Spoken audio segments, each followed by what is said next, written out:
Emilia Anderson was an ordinary student. With her blonde hair, pink glasses, and a deep love for reading, she was just a 16-year-old girl. Every morning she took the same bus, went to the same school, and sat through the same boring classes. But today, everything was about to change. When she returned home from school, she found a strange box at the door. The golden shimmering box smelled of lavender. Written in beautiful handwriting on it was, "To Emilia Anderson, special invitation." When she opened the box, a purple envelope emerged. Opening the envelope, she found these words written on pearl white paper. "Dear Emilia, you have been chosen. You are accepted to the Royal Princess Academy. Your true identity awaits you.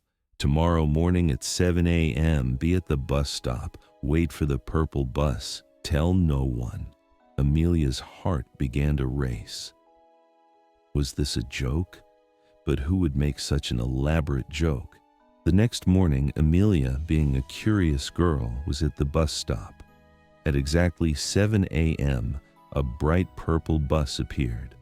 The bus had crowns made of crystals on it, and the inside was covered with soft velvet seats. The driver was an elderly man in a top hat. "Miss Anderson, we've been expecting you," he said with a smile. When she got on the bus, there were other girls inside too. They all looked as confused as she was. The girl who sat next to her was named Emma, with curly black hair and green eyes. "Did you get an invitation too?" Emma whispered. "I still can't believe this. My family are ordinary people. We have nothing to do with being princesses." Emilia nodded. "Mine too. Maybe it's a mistake." The bus headed out of the city, but something strange happened. The bus entered a cloud, and suddenly everything began to sparkle.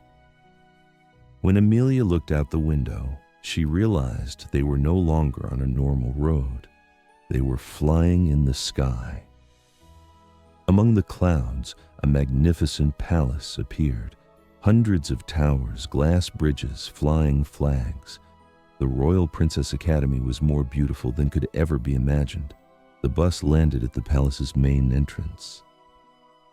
When the huge golden doors opened, an elegant woman greeted them. She wore a purple cape and had a small crown on her head. "Welcome, young princesses," said the woman. "I am headmistress Madame Isadora. You all came here for a reason, because you are all lost princesses." "Lost princesses?" asked Emilia. "Yes, years ago, the dark sorceress Morgana wanted to take over all kingdoms. When you were babies, she separated you from your families and sent you to the ordinary world. But the spell weakened over time. Now it's time to find you and learn your true identity." The girls looked at each other in astonishment. Could this be possible? Madame Isadora led the girls to a large hall. The coats of arms of hundreds of kingdoms hung at the walls. "Each of you comes from a different kingdom, but we don't know which kingdom yet. That's why we'll conduct tests." The first test was the inner beauty test. Madame Isadora led them to a magical mirror. "This mirror shows what's in your soul," she said.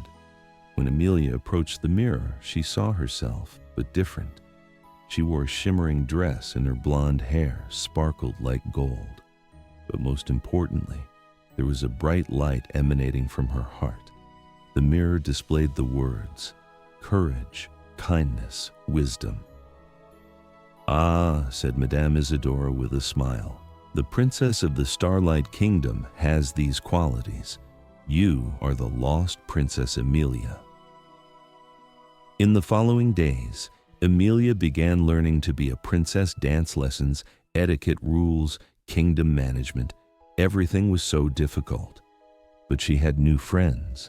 Emma was the princess of the Emerald Kingdom and could talk to nature. Sophie was the princess of the Crystal Kingdom and could create magic with music. Mia was the princess of the Wildwood Kingdom and could talk to animals. One day during dance class, the lights in the hall went out. A cold wind blew and a dark shadow appeared. "I found you," the voice snarled. It was Morgana.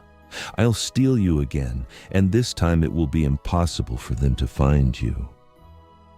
But Emilia wouldn't let herself be afraid. She joined hands with her friends. At that moment, a light emerged from each of their hearts. Emilia's light of courage, Emma's light of nature, Sophie's light of music, and Mia's light of love merged together. "True power comes from unity," shouted Emilia. Their combined light was so powerful that Morgana was thrown backward and disappeared in dark smoke. Madame Isadora said, "Morgana will come back. You must be ready to stop her. Tomorrow is the Great Princess exam.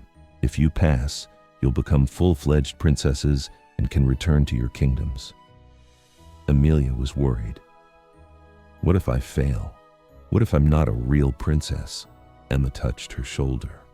"You're the bravest person. You saved us. If you're not a princess, then no one is." The next day, the exam began. There were 3 parts. Part 1, Wisdom Test. They had to solve a difficult riddle. The riddle was, who doesn't need a crown, rules with their heart, and is loved by everyone? Emilia thought and answered, "A true princess, because a true princess is known not by her crown, but by her kindness." Part 2, Courage Test. The girls had to cross a glass bridge over a high cliff. Even though Emilia was scared, she thought of her friends and moved forward. Part 3, Heart Test. This was the hardest test. Each girl had to face her deepest fear. An image appeared before Emilia. Her family was rejecting her. "You're not our daughter," they were saying. Emilia's eyes filled with tears, but then she understood. Family is bound by love, not by blood. Whoever I am, the people who love me will always be my family. At that moment, the test ended, and a golden light surrounded Emilia. Graduation day arrived. The girls, dressed in beautiful gowns, entered the hall. Their families were there too, both their real royal families and the ordinary families who raised them. When Emilia saw both her families, she cried with happiness. Her real mother and father were the king and queen of the Starlight Kingdom, but the mother and father who raised her were also there.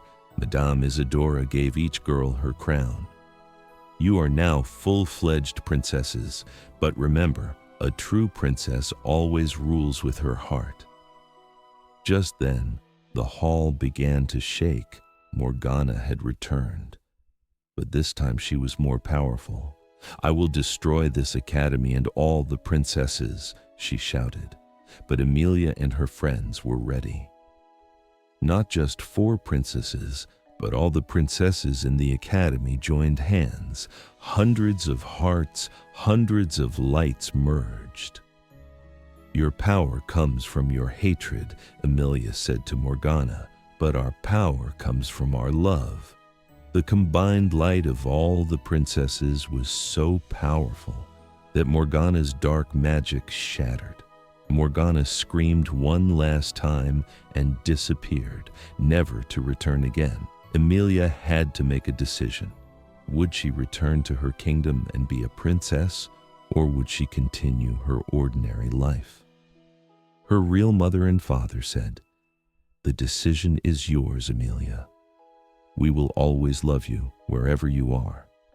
The mother and father who raised her also said, "You will always be our daughter." Emilia smiled. "I don't have to choose between the two. I can spend time in both worlds. On weekends, I'll learn to be a princess in my kingdom, and during the week, I'll go to my normal school. Because I've learned that being a true princess isn't about wearing a crown. It's about being a good person." Madame Isadora applauded. "Now that's a true princess answer. And so Emilia became a special princess living between two worlds. Sometimes she would go to school in ordinary clothes. Sometimes she would visit her kingdom in her shimmering dress. But most importantly, she had the friends she found at Princess Academy: Emma, Sophie, Mia, and the others. Even though they all came from different kingdoms, they never forgot each other. And every year, new lost princesses were found and came to the academy. Emilia and her friends guided them, just as they had been guided. Because a true princess doesn't just wear a crown, she becomes a light for others. But is the story really over? Who knows, maybe one day a purple envelope will appear at your door too.